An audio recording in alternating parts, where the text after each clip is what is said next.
Hey, I'm Alex Radcliffe from Board Game Co., and in this video, I'm going to be responding to a whole lot of comments from my news and week in review this past week. I've done 2 videos on tariffs so far. This is going to be my 3rd, and it may not be my last, and I'm okay with that. I think this is a very important topic, and it's a conversation worth having as long as there's still things to discuss about it. I'm not saying there will be more videos, I'm just saying I'm not even against it. But to catch you up a little bit, I'm going to try to do this in very fast chunks over here. If you missed it, the US government, or more specifically Trump, I would say, instituted a whole lot of tariffs against a variety of countries. The one that is most impactful to us at the moment, to us meaning us in the board game space, is going to be the 54% tariff currently in place on China, where the vast majority of board games are manufactured. That has caused a lot of conversations, a whole lot of articles, a lot of people calling this as the potential death, or at the very least long-term ramifications in a negative way on the board game industry. And to that end, I've been having a few conversations around it. I did a weekly live this past week, one second. I did a weekly live this past Thursday when I did my regular live show every week, and I talked about tariffs. It was, in my opinion, a great conversation. I really enjoyed it. A lot of back and forth, a lot of good conversations. Not everyone agreed, but not everyone has to. That's the beautiful thing about life. We don't all have to agree. As long as we're respectful about it, I appreciate it nonetheless. Then later on Saturday, I did my news and week in review, and my news thing was just talking about tariffs in general. What I found interesting is in that video, I had a lot of people commenting in support of tariffs, or at the very least, calling that those who are against it are fear-mongering, don't know what's going on, make it in the USA, different kinds of things that I do want to address and reply to those comments. And some I'm actually replying to because I try to reply to comments every day, but I can't keep up with all of you. Thank you for that. I appreciate it, but I can't keep up with replying to all the comments practically. And again, I think these are the kind of conversations worth having even on a more larger scale. Meaning, if I reply to one person's comment, maybe that one person will see it. Sometimes not even. If I have this conversation, a lot of you who have some of those thoughts, I'll be able to reply and engage those comments. Before I start, I'm going to start with a few basic ground rules. Number 1 is I'm only attempting to have genuine conversations, meaning anything that is antagonistic, I'm going to try to avoid or jump over. I'm not trying to engage in fights. I want to have actual, well-informed conversations, or at least as much as I can. Even though this is somewhat one way, I just don't feel the need to get into it with a confrontational comment so much as a actual conversation or opinion. Number 2 is I want to be very clear that, I guess, let's talk about my background, my personal background as far as how it might influence this conversation. Number 1 is I am against these tariffs. I think they are a terrible idea. I'm not saying that based off of my own opinion. I'm saying that based off the fact that I cannot find any economist who is in support of tariffs the way Trump has done so, or remotely close. That's going to be a big thing we're going to come back to. So I'm going to reference this multiple times as I respond to comments. So I want to focus on that very heavily. I once again, before this video, spent an hour trying to search for anything I could. The closest thing I could find for economic support for what Trump is doing, or economists supporting what Trump is doing, is they referenced a bunch of professors or articles or different things when justifying some of their tariffs, and most of those people have spoken against that research, saying, hey, you quoted me, you did it wrong. You didn't apply my math, you didn't apply it the way I did it. That only applies if you're doing tariffs against one country. Basically, a whole lot of economists who were quoted as being for this have basically said, no, stop quoting me, you're doing it wrong. That's the closest thing I could find to support. And if any of you who are watching this video who are for the tariffs can find that support, I want to know. Please email me at alex@boardgameco.com or put it in the comments down below. A big consistent trend here against many of the opinions or whatnot, or many of the comments, is going to be that I don't believe that I am the most knowledgeable person out there. I don't believe that any one party is inherently the most knowledgeable. I believe that everyone's very good at quoting their own experts in different ways, and one party says this, one party says that. The thing that I struggle the most with all of this tariff conversation is I can't find economists supporting the idea of what's being done and how it's being done. It's not like there's some say this and some say that, and now we can go ahead and have a political fight back and forth. I just can't find it. That is the main underpinning of the certainty of my opinion. As far as general political background, because I think it's relevant here, I think it's going to be relevant to the conversation, and I've said this in many videos, I've said this in the live stream, but it's worth saying here. I am someone who was for Trump the first time round. You might hate me for that, you might be a fan of me for that, whatever it is, but the first time round, his first term, I didn't vote. I'm a Canadian green card holder, so I'm a legal resident here, but I'm not someone who voted, but I certainly was for him. I was for Trump. I was in support of mixing things up, the status quo. And then over time, I changed to not being for him. But by the time he was running the second time round, I no longer thought he was a good idea. I still have things about Trump that I can see the pros and perks and benefits of, but as an overarching basis, it seemed like it was far too disruptive, far too problematic for me to continue supporting him. The relevance there is if you're someone watching this video thinking I'm some sort of like, hardcore leftist or who knows what, I'm not. I grew up very, very right-wing, I don't know if I'd call it right-wing. I grew up with a more Republican slant for sure, and over time I've definitely shifted more to the middle, but I am not someone who was a never Trumper or in any way, shape, or form. I was for Trump once upon a time. The only reason I bring that up is because you can't possibly accuse me of Trump derangement syndrome. You can't possibly say like that I'm just coming at it with my certain biases. We all have biases, but I'm coming to it, I think, as middle-leaning as I possibly could be. I say that not to change minds, but in case you're going to dismiss my opinion as someone who doesn't understand where you're coming from, I don't think that's fair. I should also note, inherently I'm talking in a certain tone that would imply that I'm addressing more the people who are defending tariffs, which is true. A lot of you watched the video and were totally against them. But I would say the vast majority of you are against tariffs and think this is terrible. But there's a large enough minority of you that do think the tariffs are not the biggest deal, not the end of the world. It's just a whole bunch of people against Trump, things like that. And to that end, whatever minutes we are into this video, it is time for me to go ahead and mute my phone. I'm realizing, mute my phone, because I just got a little ding on my watch. We're going to go ahead and start going through comments. I'm not going to be reading names. I'm just going to be reading the comment and then replying to them. And we'll do this as long as I find it interesting. This is bad news for all board game companies, US and EU alike. This will kill a lot of smaller board game companies for sure. Absolutely true. By the way, a big thing is I didn't pre-select these. So I'm just going through all the comments, which means I will be reading a lot of comments that are against tariffs or agree this is a bad idea. But the goal of this video is more the responses to those who are defending them or downplaying the severity. Tariffs that just popped out of nowhere. Pretty sure these are Trump tariffs. I mean, I don't know what that reference is, but I agree. Unpopular opinion. My opinion. Everyone is letting emotions drive them. Governments play chess. The whole tariff thing is going to smooth out. I'm not worried one bit. So I'll address this one with, again, something I should have put in the general credits, general notes before we dive into it. A common theme that you're going to see me address as I reply to comments is the lack of any economists supporting this plan. And again, I challenge you, please prove me wrong. Find them for me. Find me the whatever percentage of people. And one person in one closet somewhere is not going to be that person. Find me some degree of critical anything that makes this a actual discussion and not experts versus Trump. If it's experts versus Trump, I go with experts. If it's experts versus experts, even if it's 75-25, that's at least a conversation. If it's 95-5, I don't know if it is, but find something. The second common thing I'm going to address and bring up, and this is something I talked about in my weekly live when I had this conversation, is a big thing that I personally don't like is when we are tied to a party and not our opinions. So on a regular basis as I go through these, I will ask questions, not that you can answer right now, but in terms of the thought-provoking aspect of, do you have that same level of consistency regardless of party? For example, if the Biden administration had put all these tariffs into place and been doing all the things Trump is doing, would you have had the same level of laissez-faire? Or do you think that, like, if you're being properly, truly introspective, do you think you would look at that and be like, wow, they're ruining America? But when Trump does it, it's like he's playing chess and it's all going to smooth out and he knows what he's doing. Try to genuinely frame this incident as one being done by the other party and think through your reactions. And on a similar note, do you have the same level of laissez-fairness in both directions? A good example here, a very good example, is if you were someone who was upset at Hillary's server, like the whole email server, but you're not upset about the text message exchanges that had the whole military war plans over Signal, then I think you might be being inconsistent with where you choose to apply your frustration based on whether it's your team or the other team.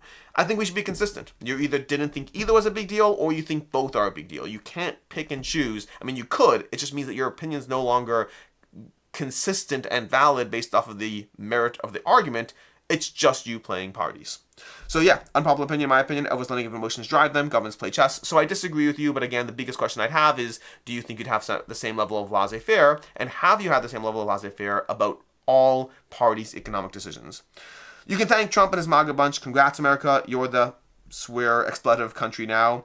Yeah, I agree. I tend to be a little less extreme in the. I mean, I'm very anti-Trump at this point. I think people who support Trump, I'm far more nuanced on. I think it's case by case. I really think people don't necessarily realize on both sides the level of echo chamber to which we are inherently pushed into is so extreme that regardless of what side you're on, it is so easy to only hear the things that validate your side and not ever hear the other side. And so I am more sympathetic to people who supported Trump. Not everyone, it's case by case, but I understand where things I understand where these things can happen. I disagree, but I understand where they can happen. That feeling you get when your game is manufactured in the USA and not prone to tariff price hikes, I have to imagine that's only a. Let me just, I'm looking at the comment further. It's a card game. As I say, I have to imagine this is a card game. The only time it's any way relevant to manufacture in the US currently is if it's cards only. That's the only time, based on my understanding. Everything else, it is significantly more expensive and not as good. You're paying higher prices for lower quality to manufacture in the US and anything outside of cards, at least as of right now. That's another thing, by the way, you really have to look into. There's a lot of people who are in defense of jobs being brought back to the US, manufacturing being brought. We should make it here. It's going to be better for us. You have to look into it. Are there things that we can do that eventually make it so that it's better than it is now? Absolutely yes. The two main problems you have right now is the first is that currently the way tariffs are being structured is it's such a game of instability, meaning there's two parties. There's the party people who say this is a negotiation plan in order to get other people to lower their tariffs and then we'll lower ours. And then there's people who say this is about bringing jobs back to the US and manufacture it here. And those two things are incompatible. They're inherently incompatible. You can't sit there and invest into infrastructure, invest millions and billions of dollars into infrastructure if you don't even know if those tariffs are going away in 2 weeks because it's a bartering between this. You can't have it both ways. It's either a negotiation or it's about bringing jobs back. Those two things are incompatible. If you have American businesses invest tons of money to bring a job, to bring manufacturing back here, and then you remove the tariffs because of the fact that it was just a negotiating tactic, you've now screwed those people. So you can't have it both ways. And additionally, even if it is about bringing jobs back here, it is significantly harder than you might think. Genuinely, look into it. People who are experts in this field, people who would love to have manufacturing. Do you realize how many people would like to not have to put in their, Kickstarter or GameFound update, delays because of Chinese New Year in production? Nobody wants to ship these things across the world and deal with all these other things. They do it because it makes the most sense. That's where the expertise is. That's where the manufacturing is. There's a reason there's really no viable board game manufacturing in the US. Can that change? From every expert I've spoken to, the answer is no, not realistically. It would take forever and it would still be more expensive. That's usually the answer. For me, my purchases on crowdfunding have gone down to less than 6 a year. None of this has anything to do with Trump's or tariffs, Ukraine war, COVID, etc. Increased costs and shipping so much that even before this event, it's usually not worth it. I agree with that. So all those saying Trump's ruined the industry and get a grip. So all those saying Trump ruined the industry, get a grip. Okay, so that's where we no longer on the same page. Biden letting Ukraine war happen and COVID have done the damage there. Many of these tariffs will likely be negotiated much lower than those stated. Let's see where things add up in a few months or so before we panic on this tariff issue. So, everyone in the industry from a buying board game stance can certainly pause for, 6 months, not a problem. From the making board game stance, you're talking about people's livelihoods and jobs. They can't just press pause. They're just dealing with vast instability. That's first of all. The political side of things, I'm not going to try to get into too heavily. I do think that the argument, it's been getting more expensive and I've been backing less, doesn't really hold up against the idea that he can still do things that make it worse. We've gone from a change in the industry to making it worse. Like the actual amount of tabletop crowdfunding has been consistently growing year over year, despite those slowdowns, despite you backing less, despite me backing less. The growth has still been there in the industry. I don't know if that's still going to be true if these tariffs stay in play. Change GameFound to Americans paying tariff rates, kind of like the UK pays their VAT. If GameFound tries to have everyone subsidize American idiocy, I will not back another on the platform, and I feel like I'm not alone. The rest of the world won't bail out a bunch of idiots. It's time for them to get a dose of what Trump economics really is when they get the games on GameFound. Feel bad for the publishers because it's a bad spot to be in.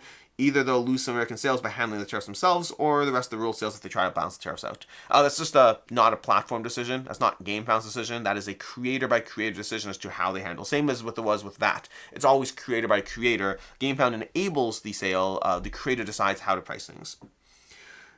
This event is a perfect example of the stupidity of our last 10 years of political discourse. A person cannot get good information. A person cannot discuss the topic intelligently because of the mental enslavement on both sides. We are well into the information age, and we cannot use it overall for anything but for variations of commercials and the kindling and continuation of blind online rage. It's very, very disheartening. I don't necessarily disagree with you. I don't fully know what you're addressing. I mean, what you're saying is a general statement. I kind of agree, but I don't know if there's specific misinformation that you're referring to.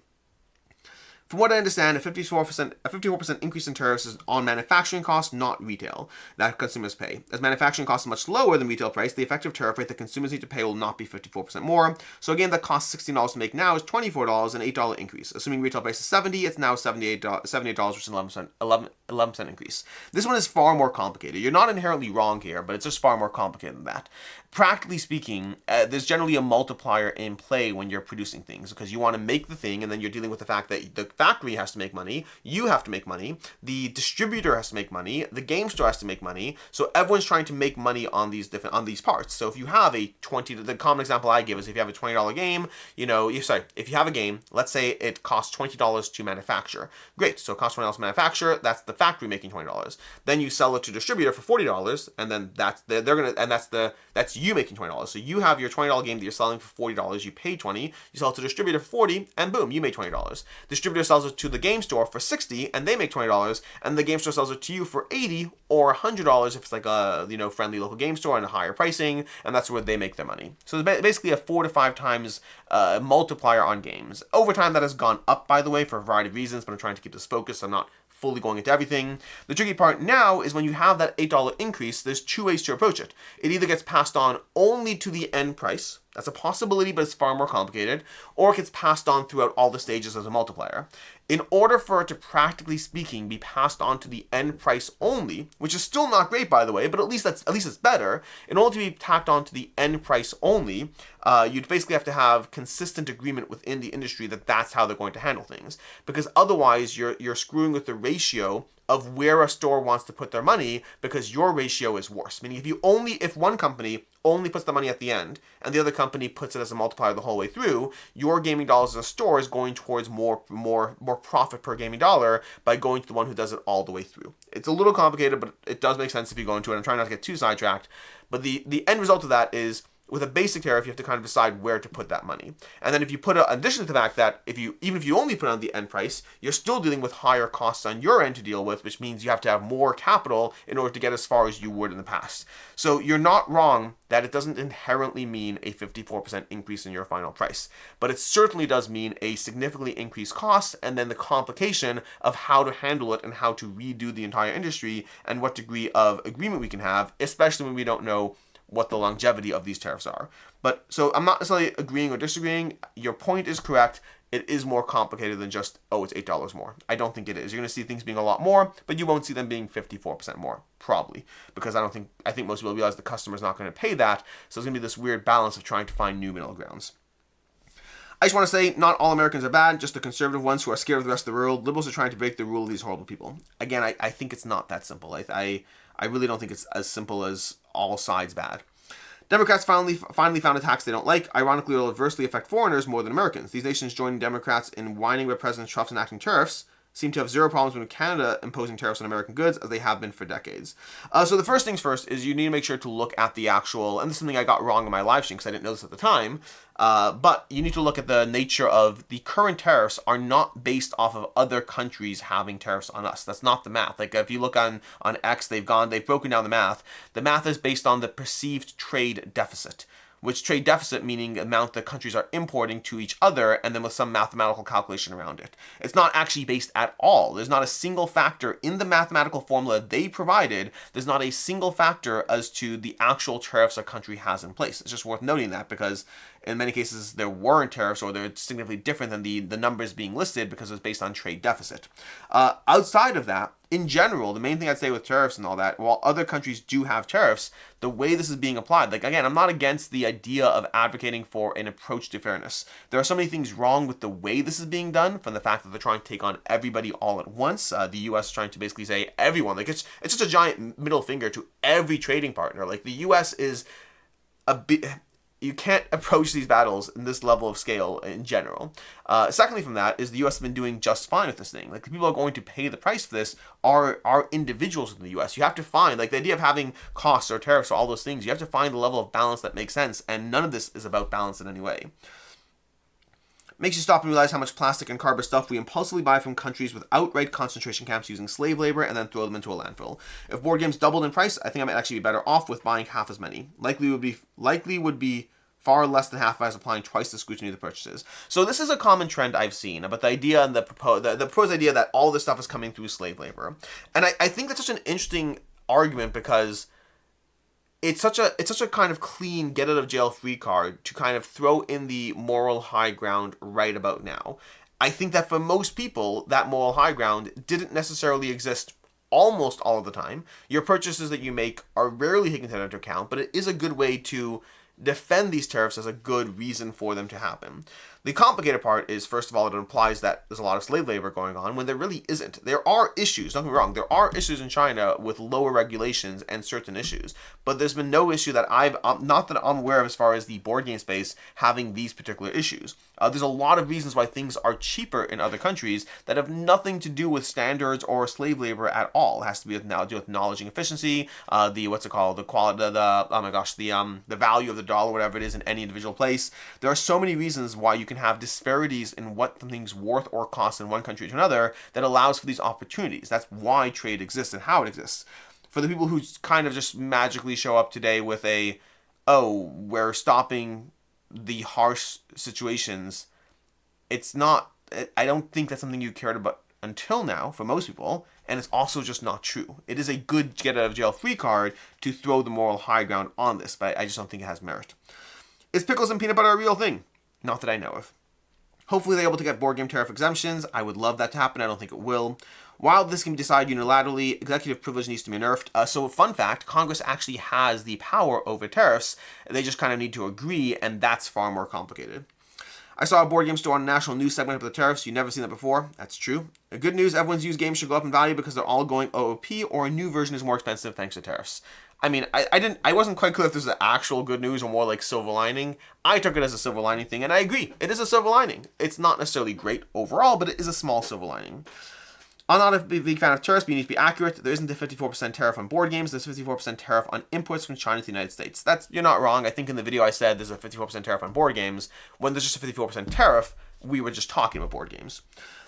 Alex, I think I hear a bit of a shift in your tone for this video in a positive direction from the last about the tariffs. I think you shifted a little to make the point that while you see a lot of reasons for grave concern for the industry, you also allow that things can change. Tariffs can be lowered or removed in the not-too-distant future. I actually think they will change drastically for most countries. China, I really don't have a clue, and yes, that will impact the industry. But at some point, maybe we should have a discussion about actual details of production in China for many products, including those not related to gaming, and ask ourselves if we should feel good about getting product from there. We tend to shy away from that one. I do anyway.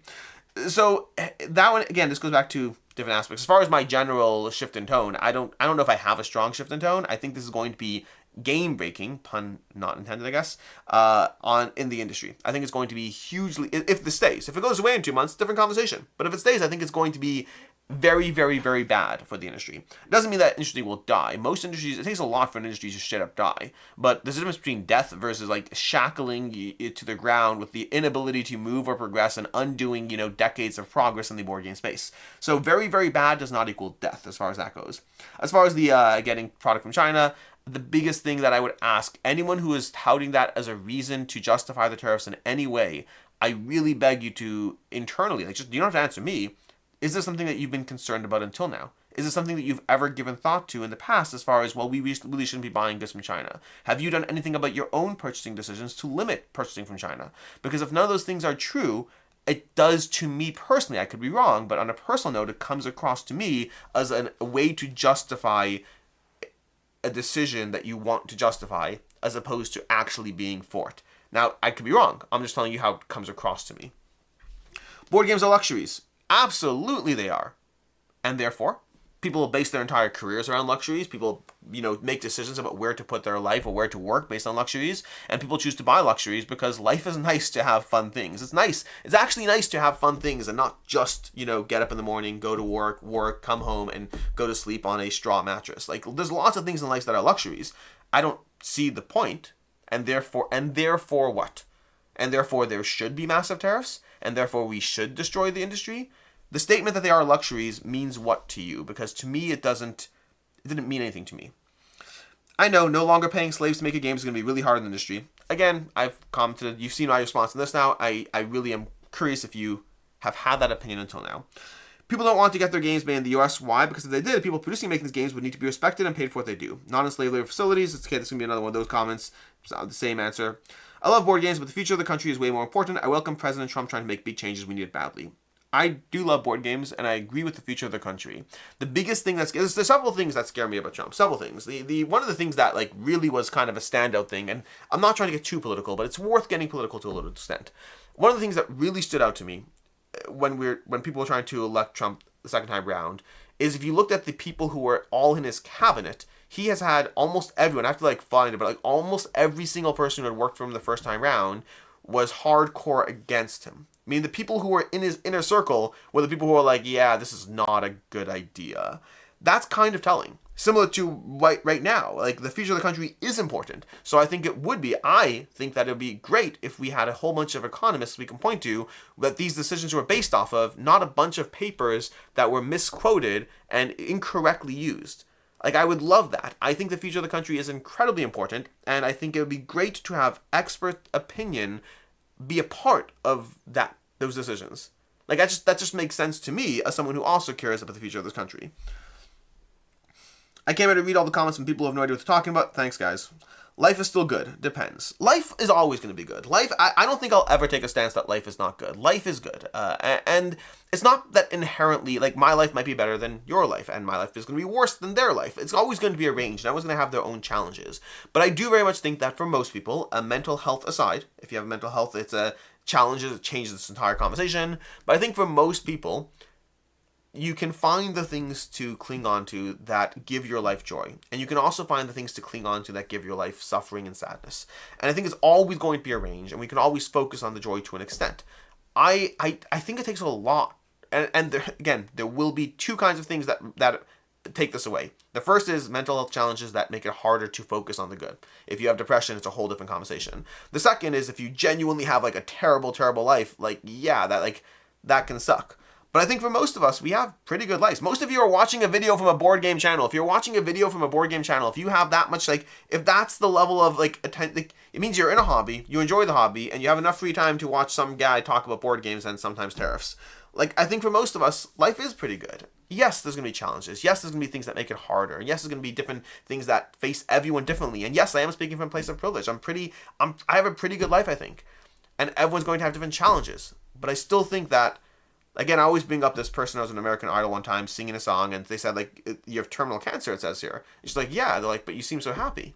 And she's like, you can't keep waiting for life to be good to decide to be happy. To a certain extent, happiness and everything around it is a choice. To a certain extent. There's caveats. I don't want to do a catch-all on that. No one made in China. Soon is going to change to made in Mexico. I don't imagine that happening. Didn't know the board game community has severe Trump derangement syndrome. Yeah, again, I think that it's not Trump derangement syndrome when you... this is what's baffling to me. It's Trump derangement syndrome when you trust that person who has no experience doing the thing over every expert in the field. That's Trump... I'm sorry for getting political here, but that is Trump derangement syndrome.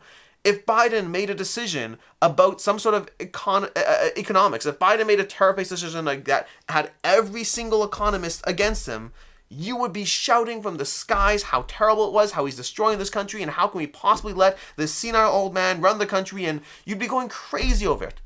It's Trump derangement syndrome when you trust the person over every expert in the field. That is what TDS is. I'm sorry, it is. And again, I used to be for Trump the first time round. I'm not coming at this as somebody who was like a never Trumper. I was like intrigued by like, let's shake things up. I regret that now. So like, I was already not planning on backing much or if anything all this year. The tariff situation just added another incentive not to back anything. I'll just use the remainder of the year to finish paying off some games still in the pledge manager phase and saving up for additional contributions I'll have to make later on when the games are finally in the water. That's fair.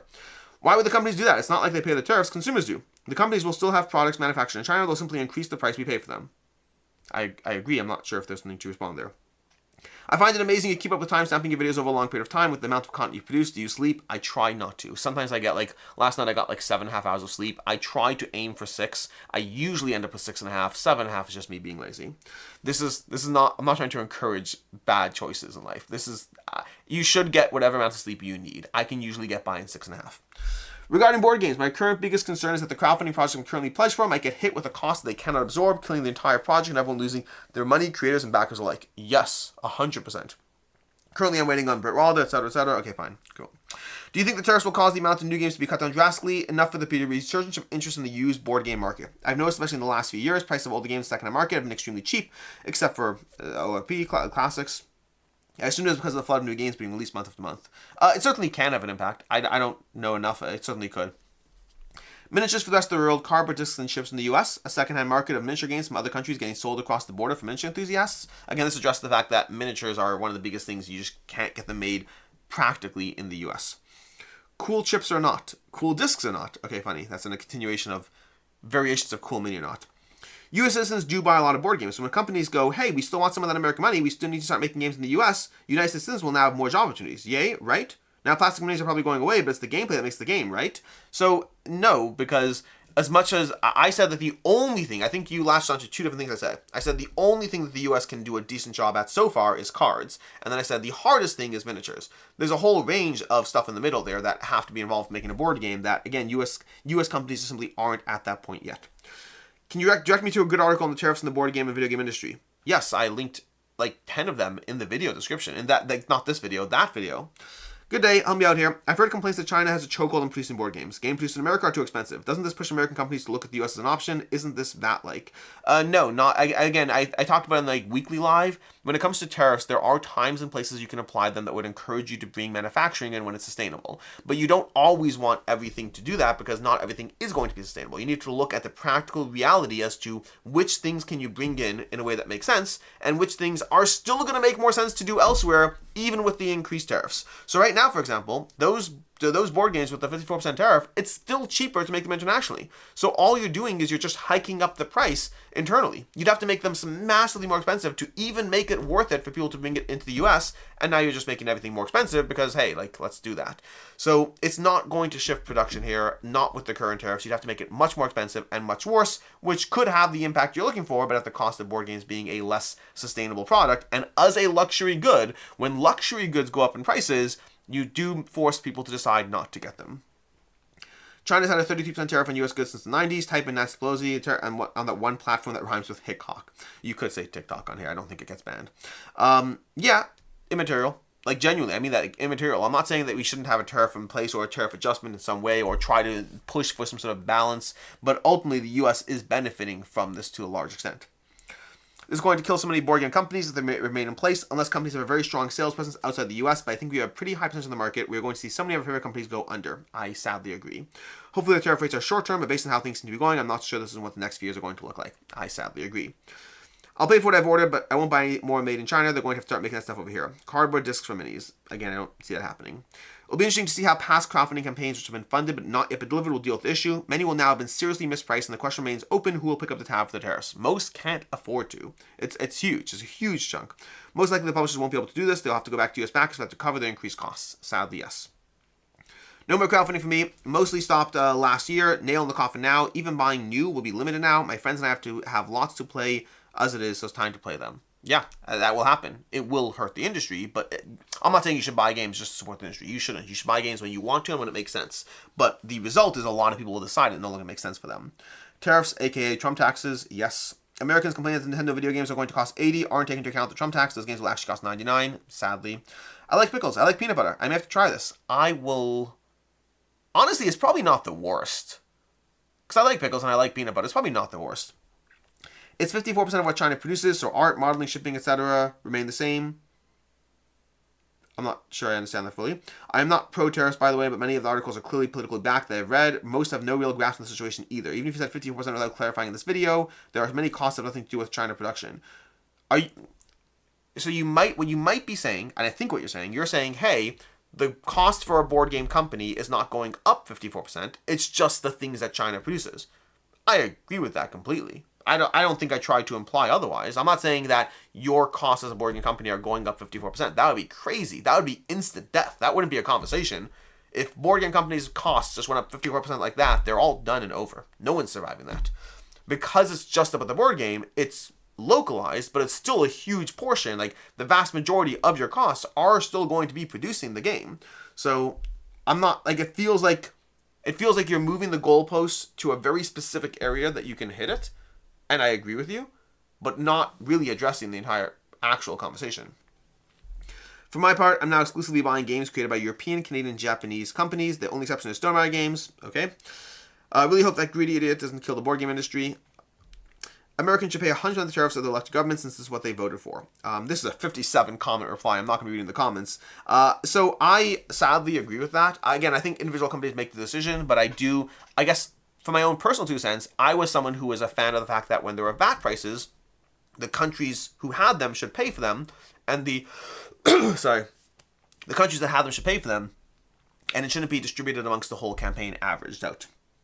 And I believe in consistency, so I agree as well over here. I think it's unfair to those who... I think it's unfair to everyone, honestly. I think it's unfair to everyone except for Trump. It's unfair to the people who didn't vote for him. I think it's unfair to the people who did vote for him who didn't think this was going to happen. And you're going to say, well, he said he was going to do it. It doesn't matter. If you voted for him and you really didn't think it would happen, there's a claim there. It's a different claim. It's not the same level of claim as someone who didn't vote, but nonetheless. But fair or not, I think it's less fair to have another country pay for it. So I agree with you. Mario Kart is a $100 game over here. $80 is not that bad. I guess case by case. Everyone gets used to what they get used to. Okay, that's everything. That's every single comment. Yeah, there are a surprising amount of people, more than I thought, who are trying to defend the tariffs. And also, I'll say a few things. I'll say that you can be someone who's pro-Trump and not have to support every decision he makes. I don't think those things are logically incompatible. You can say, oh, I think this person is better for the country for reasons X, Y, and Z, but I still think the tariffs are a bad idea. You are allowed to say that. And I'm encouraging specifically that. I'm encouraging that as something to hold on to, because you don't have to bundle. The kind of mental bundling of every decision unto having to be justified is really what kind of pushes into this massive two-party divide we have in this country right now. It doesn't have to be everything so black and white. There can be nuance to it. I personally don't think Trump is great for the country right now, based off of everything that's been happening in the past 3 months. But like, if you do, but you're against this, that's okay. It is okay to have minutia to your opinion. It's okay to have nuance to your opinion. It does not have to be all black and white when you're talking about supporting someone else's opinion, because your opinion has to have consistency. But if you're supporting somebody else, they don't have to have consistency for you to support that, if that makes sense. You just have to think it's a net good overall. I think the tariffs are very, very bad. And the biggest thing, I'll hold on to, the biggest thing is, please find an expert that can agree with you. Like, in any topic, in any conversation, whatever it is, if you can find people who are smarter and more informed, not smarter, if you can find people who are more informed than you are to support your viewpoint, that gives you so much merit. Because otherwise it doesn't make sense. Like, if no expert agrees with the stance, why do you support the stance? It doesn't, like, try to be so consistent with your actions. Try to do things that make sense, and